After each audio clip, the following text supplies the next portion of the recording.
Good morning. I am your gracious host, Mr. Bobby Shades, and this is Bridging Fears. So with that said, ladies and gentlemen, I present to you the question of the day. Should there be the opportunity for every American to own a gun? For citizens to own a gun? Now, there are certain states that gun laws are incredibly strict. To get a gun is practically impossible, to say the least. By the way, yes, normally I come with an intro and music and whatever, but I thought I'd change it up today. So we're gonna go with that new way of doing it, just for today. So, should every individual own a gun in America? And in my humble opinion, I feel that they should.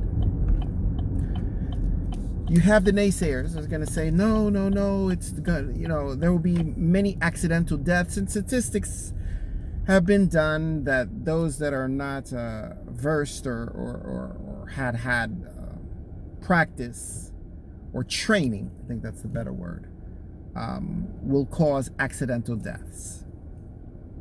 So I say to that, then let America do what it normally does. Everything is about money. So create training centers around the United States in where to get a license for a gun, you have to have X amount of time in training, and then you have to go back in X months, and then go back in X months. Kind of like you have a registration, you have your, to check your car every year, every 2 years, or to update and upgrade your license. So if they really want to make a hell of a lot of money, do it every 6 to 9 months. Every 6 to 9 months, you got to go for training. I think that's the only way that everyone can have a license, and every background check. Now, the NRA, National Rifle Association, is an incredibly powerful organization. Historically, it is stated that it was really created to keep people of color, blacks primarily, in line. That in the event of an uprising, which an uprising is not going to happen, there will be a rally, there'll be marches, but an uprising, And I had a post before, and I said that the black and brown community is too fractured to come together to even consider something like that. So, nonetheless, very powerful organization that pushes back on serious background checks and bump stocks and so many other things that have created anarchy and chaos in our society. With many school shootings. Come on, guy, let me in. Thank you. You're so kind.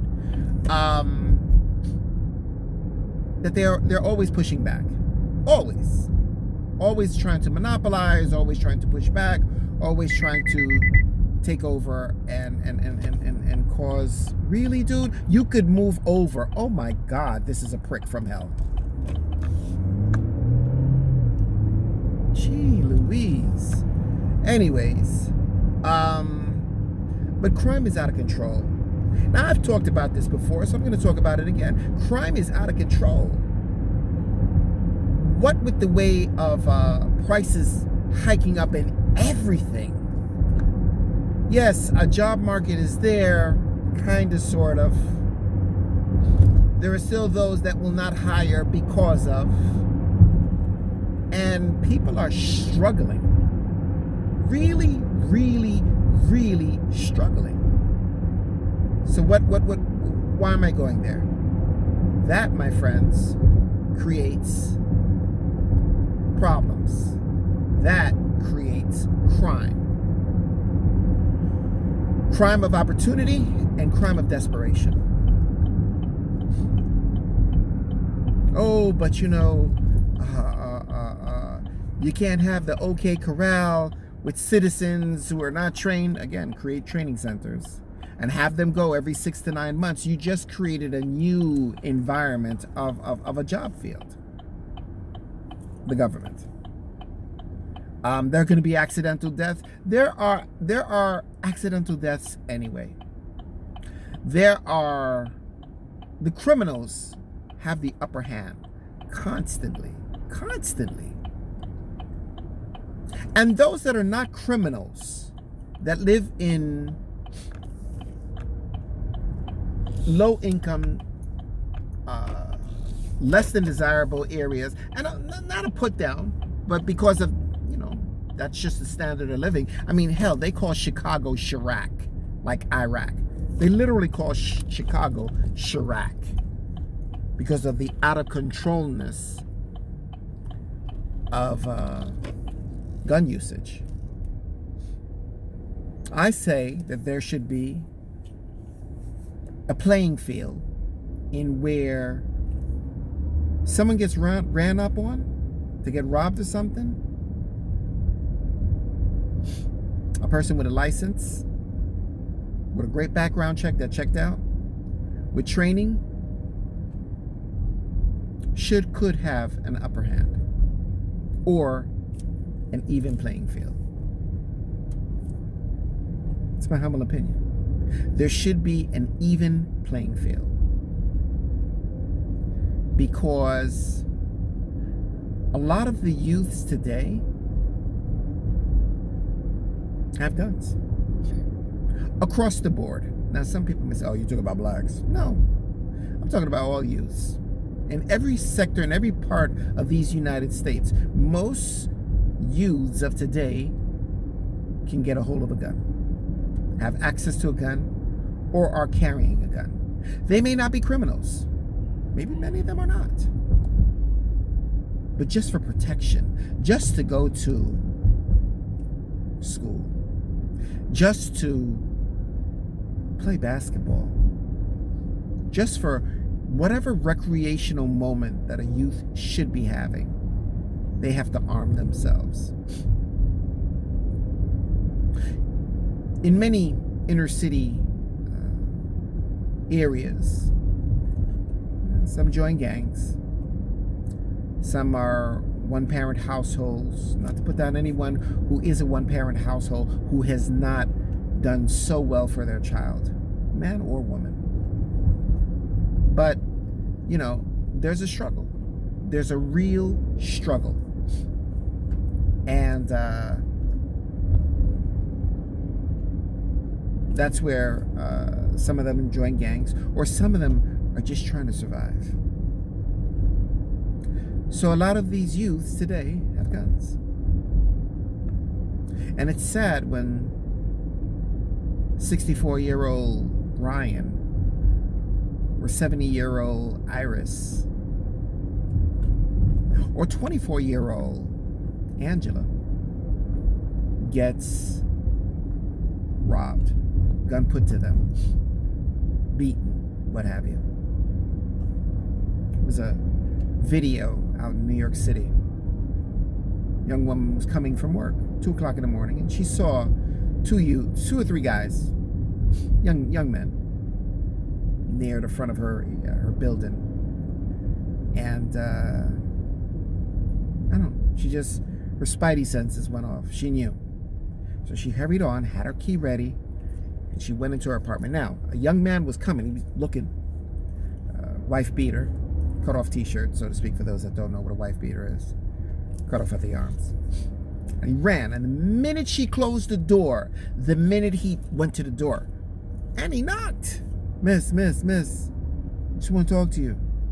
At 2 o'clock in the morning? You're trying to push your way in. You're thinking you can do whatever you want once you get behind that closed door. First of all, he didn't know who was behind there. It was a Latin family. You don't know if tío, primo, uncle, cousin, papá, it's universal, you should know that, hermano, brother, whomever was there. But this mother had the balls to run up in there and knock. There's been a wave massive wave of many department stores and pharmacies being robbed. Broad daylight. They actually look at you, grab up, oh my God, $3, $4, $5, $6, $7,000 worth of clothes. And crews that keep coming back. There are crews that would wait if a police officer is stationed at that particular moment and wait across the street to see and wait when he gets off shift.